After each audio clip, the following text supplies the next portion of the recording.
Okay, Sharon, I think I found the problem with the video camera.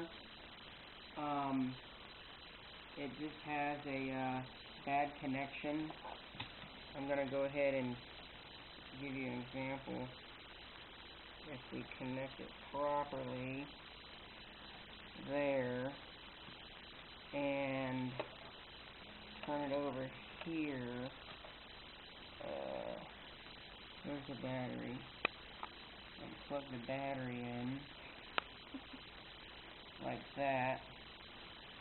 If we shut it, it's got a bad connection right here. If I push down, it closes and locks. And then if I open this like so,